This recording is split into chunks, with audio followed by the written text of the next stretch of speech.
Close enough. Hello there. I swear, if I ever hear that damn song, if I have to hear that damn song one more time in the next like year or so, I'm gonna go freaking insane if I do that. God damn it. Anyway, yeah. Okay, so we're done. Final part, laying Berlin Alexanderplatz to rest with the supplements, and that's all I got. So anyway, so supplements. We already gave it an A-. It's good except for the screaming. That meets the screaming. I can't stand that shit. All right, so supplements. Oh, so disc 6 has a new documentary produced in 2007 called Fassbinder's Berlin Alexanderplatz, a mega of a movie or something like that. I don't remember, but anyway, so it's a brand new series. Most of the original cast at the time of the interview were still alive. Funny enough. Oh gosh, I forgot their names though. Gunther, what's his name? Gosh, I forget his name. I totally forgotten that Fassbinder passed away in 2 years after he completed Berlin Alexanderplatz in 1982. Gunther Lamprecht is still alive. He's like 87 or something like that. So it means he was like 77 at the time of the interview. And I'm like, good God, he doesn't look it. He just looks like a few years older than, it means he was like 50. He was about 50 when the film was completed. Damn, just like, God, he aged well. Hannah Shuglia, who played Ava, I think she played, and of course Maria Braun or whatever. What was she? Well, she was in Maria Braun. What did she play? She played Maria Braun, of course. And of course, she was much better in the other one. And then what's her name? And then who else? And then what's her name? Barbara Sukowa, who played Mitza. And oh yeah, of course, and she was Lola. And was she Lola? Yeah, she played Lola too. And like, yeah, well, she, again, much better in this one than all the others. So, and then Gottfried Jahn, who played Reinhold. He had passed away. He's passed away, I think, 3 years ago in 2014. But yeah, it's just like, God, they're still alive. They're old as heck, but damn, 2007. I thought, I guess at least I figured Gunther Lamprecht would have been dead by this point, by 2007. Yeah, he's still alive. 87, birthday January 21st. Not too far away from mine. How about that? So anyway, it's a really neat documentary where it's about an hour long. They talk about, work with Fassbinder and all that, and yeah, it's a really, really cool. And then that's disc 6. Disc 7 is basically has a 44-minute documentary called Notes on the Making of Berlin Alexanderplatz, which was directed by Hans Dieter Hartl, which is one of those on the set things, on the set documentaries, and yeah, it's just showcases different scenes. Fassbinder directing scenes, like they're talking like the scene where Mitza and Franz are in the forest, and they're talking about how the planes flying overhead were kind of disrupting the making of the movie. What else? There's a half-hour documentary about the restoration. I guess the film was in really bad condition. The 16mm film was in really bad condition, and so they took a lot of effort to try and remaster it and restore it and clean it up and all that. And also, there's a documentary. There's a short little interview with Peter Jelevich, a half-hour, 23-minute documentary, where he talks about he wrote a book about Berlin Alexanderplatz, and he talks about comparing it to the movie, comparing the book to the movie and the TV series and all that. And then, as mentioned before, the final bit is the movie, the 1931 documentary, the adaptation written by directed by Phil Jutzi, and it's about 80. That was really fun to see. It was about 83 minutes, and the score, the screenplay was actually co-written by Alfred Doblin himself, and but even then, it seems to follow, apparently, according to according to Jelinek, it follows the film, the book, the least. Mostly due to time. With Berlin Alexanderplatz, the miniseries, 15.5 hours, you've got ample time to illustrate the majority of a novel. I don't honestly know how big the novel is, but still, I think it's. Let's see. Does it say how long it is? No, just 1929. Excuse me. Anyway, but yeah, it's a really interesting adaptation. A lot of the big scenes are there. Franz getting out of prison. I think Linda, or his first girlfriend, is cut out. What was that? Gosh, I forget her name. Lena. Yeah, was it Lena? Yeah. And so she's cut out, and Silly's there, and Silly's there, and of course Mitza is there, and he loses his arm. Reinhold's there, and he gets his arm cut off. And I love the actor who plays Franz. I'm gonna look him up because I really liked his performance. I thought it was really good. His just a lot of the scenes, like the scene where he talks about how he's back and he comes back and surprises them. His speech there, and the speech at the end. It's sort of like it's sort of a Heinrich George is his name, yeah, and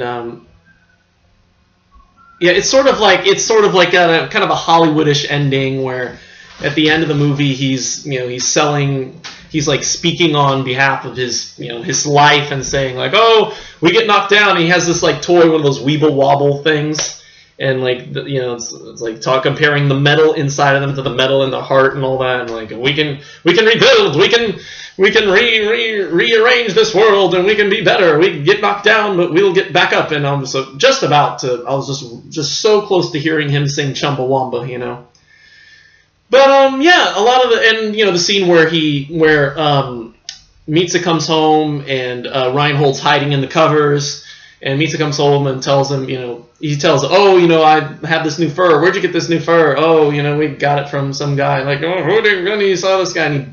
And he smacks her, nowhere near as violently as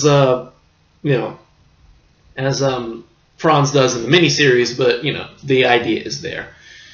And basically, and Franz, of course, Reinhold killing, Mitza's there. Yeah, so it's a really cool adaptation. And I love just the different viewpoints. I love seeing this after the TV series, which I think obviously a lot of people, I'm assuming, consider that the main, the greatest adaptation. One of I don't know if there were too many. I guess there were the only two adaptations. So anyway, that's all I got, and that's basically the supplements. So finally, we're done. Oh my God! Oh good, just rack my brain. I can't believe I got through the whole damn thing. Berlin Alexanderplatz, A-. Get this. It's trippy, but just skip the screaming, mute the screaming. All right, we're done. Finally, put this away. Get down. Get away from me. All right, get away from me, Franz. Go polish the mirrors in your car thing. Anyway, so that's it for me. So next, we're finally getting back to wherever we were, 419 or 417 or wherever we are. The 4 by Agnes Varda set is next. I am going to be re-reviewing Cleo from 5 to 7 because I forget who commented on that, but they recommended that I rewatch that one again. And honestly, I will give that one another shot. I think I gave it a C or something like that, and I really want to give that another shot and see if I can, tackle it and get the themes a little better. Number 418, that's where we are. So we're back to 418. And then we'll do Le Pointe Courtier, Le Bornier, and then after that Pierre Le Fou, which is Godard. We'll get to that. We may do Cleo from 5 to 7 tomorrow. I wasn't able to get any of the movies for that, so we are stuck. So technically, I don't have anything to show you. However, my library does provide a website that has a bunch of the Criterion Collection films streaming. And so and Clear from 5 to 7 is on there. So I'll be able to do that. I'm hoping it comes by Saturday. I'm assuming it will come by Saturday. Hopefully I'll get something Saturday. So if it doesn't, then maybe screwed. Thanksgiving Thanksgiving break may have screwed up delivery. So anyway, hopefully I'll get some DVD by Saturday. So I'll have a review for Saturday. And in a perfect world, we'll do Foreign by Angus Barda on. We'll do Clear from 5 to 7 tomorrow, and then Le Point de Critère on Saturday. Although I don't know, I may not want to wait until the DVD comes in. So I'm not sure what will happen. We may do Clear from 5 to 7 tomorrow. I may just wait and take a break because honestly, going from Berlin Alexanderplatz to Clear to another Criterion, I think I need a little rest. So I'm gonna go ahead and say we'll do Clear from 5 to 7 on Saturday, regardless of whether or not I have the DVD. We'll do Clear from 5 to 7 on Saturday. And then Sunday, hopefully Sunday, Le Point de Critère. And then Monday, Le Bonheur. And then Tuesday, Tuesday, I think we're going to do Pierre Le Fou.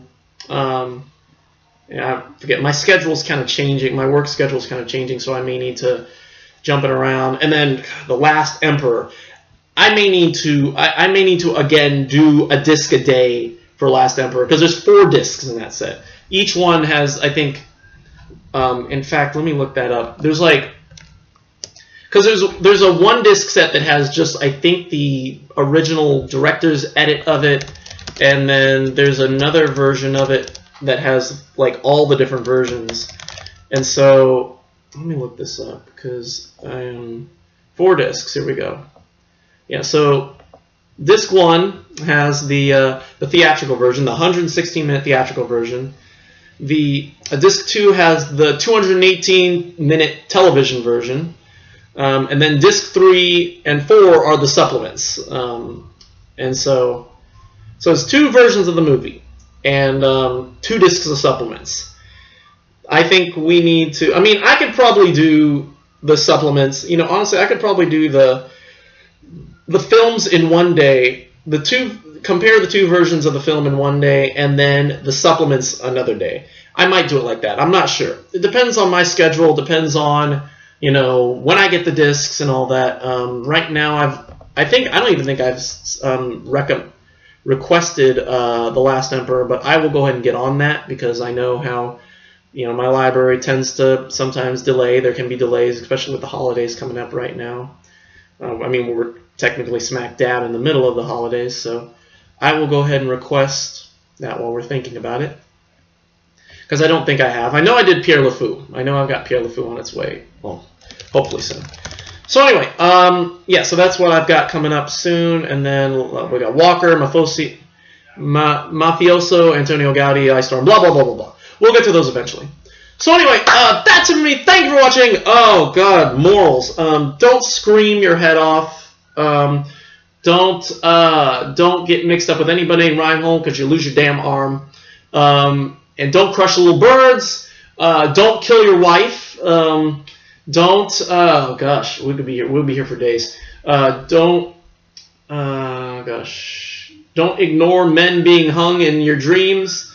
Don't ignore the fact that war is impending. Oh God. What else? Don't do. Well, let's see. Let me think of a do. Do dance. Do dance do dance the Charleston when your girlfriend is dancing it in your apartment. And okay, I'll leave it at that. We could go on for miles and miles with morals because of how freaking long this is. And I'm sure, picking up the case again, looking at the back again, I'm sure I could think of one. Don't kill women in the woods. Don't play blind man's bluff in the woods because you'll trip. And don't assist your friend in burying the woman he just he just killed. Yeah, don't do any of that stuff. But dance. Do the anyway. You can't see my legs. Anyway, that's it for me. Thank you for watching. Thank you so much for sticking it in there. If you're still here, if you're sick of Berlin Alexanderplatz, sorry, we're getting to the good stuff. We're getting more. Well, I don't know if we're getting to good stuff. Good dar. But we're getting to different stuff soon. And we don't have to. And again, we don't have to deal with Fassbinder until when's their next Fassbinder? Fassbinder ain't gonna be rearing his ugly head until for another while. World on a Wire is 598, so we got a long ways to go for that one. So anyway, until then, goodbye. Oh wait a minute, play you out. Play you out.